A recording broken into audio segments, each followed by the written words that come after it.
Twin Cities up and Adam. I'm Jack Tomczak. That is not Andrew Lee. That is EJ Haas. Good morning, EJ. Good morning. Filling in for Andrew. He'll be back on Monday. Today is ladies' night during the day. Oh, my goodness. Producing this fine show is Lump. Good morning. Good morning. It will be a good morning for you. Did I just see her take a shot? I don't know what's going on in there. I don't know what's going on in there. Okay. It is ladies' night during the day, and apparently Lump is enjoying being 21. Cat lady's a bad influence. Cat lady on the news bag.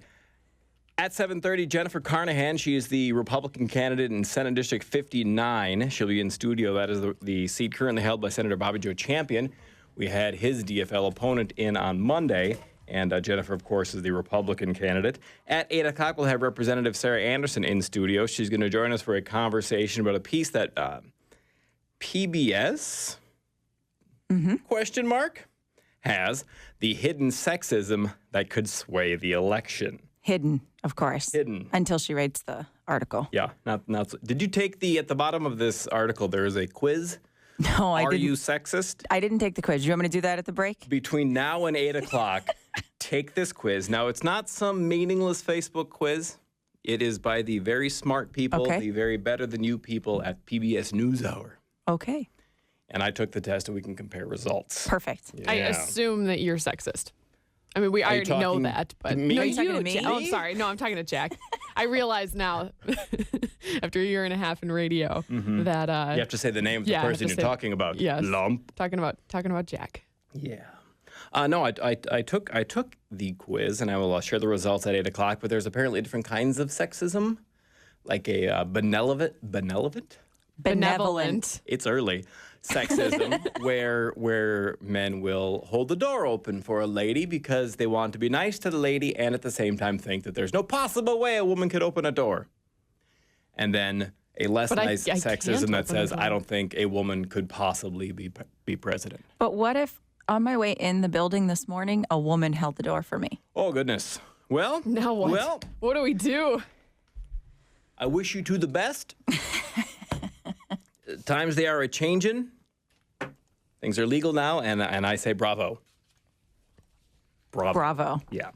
I don't know what that means, because I think if you hold the door open for somebody, it's just being nice, regardless of the gender. I agree. Because Is it ageism if you hold it open for an older person?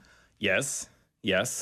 I don't know what it is if somebody holds the door open for a 38-year-old fella, because it has literally never happened. Right. Never. Ever. Never.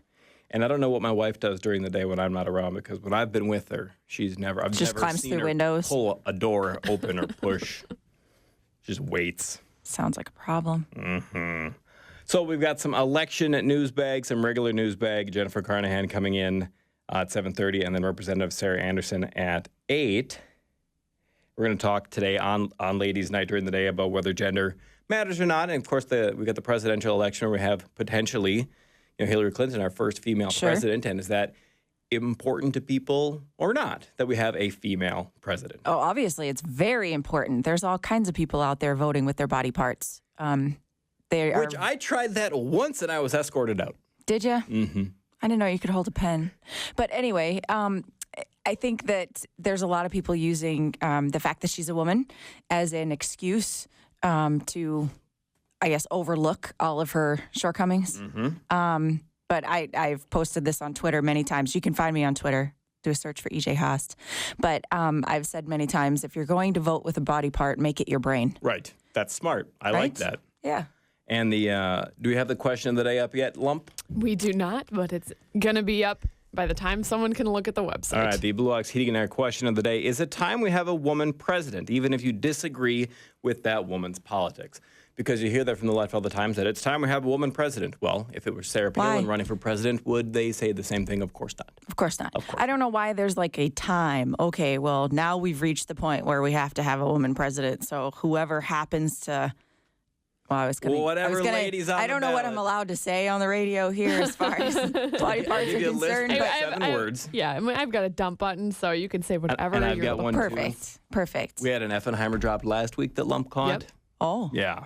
She's very capable when she's sober. I'm not there. Well, then we're done for today. So we better be very careful. No, I think there's a lot of people that are just saying, oh, it's time. You know, it's time for what? I think it's time for a capable, honest person, but it doesn't look like we're going to get that anyways. We don't have one of those running. Yeah. Gary Johnson? No, I don't think, I don't like judging people on the color of their skin. I don't like judging people on whether or not they're packing heat.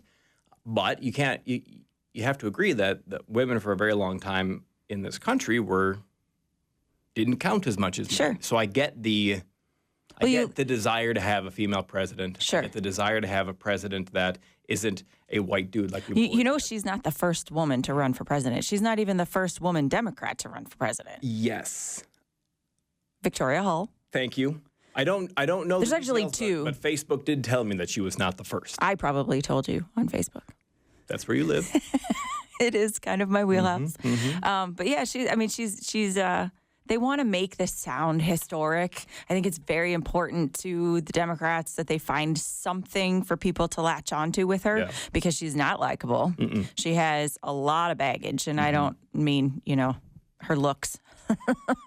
I'm talking about the fact that, you know, she's been around politics and in D.C. and in global politics and Clinton Foundation and blah, blah, blah. She's been around this her whole life. Yeah. So there's a lot of Oppo research that could be done. And if it's bigger than just her and bigger than just her politics, it helps people get themselves to the polls. Exactly. Kind of gets them over the hump. Yep. Yeah. All right. Today is Ladies' Night in the morning. When we return, I've got some elections bag news and guns, the great equalizer.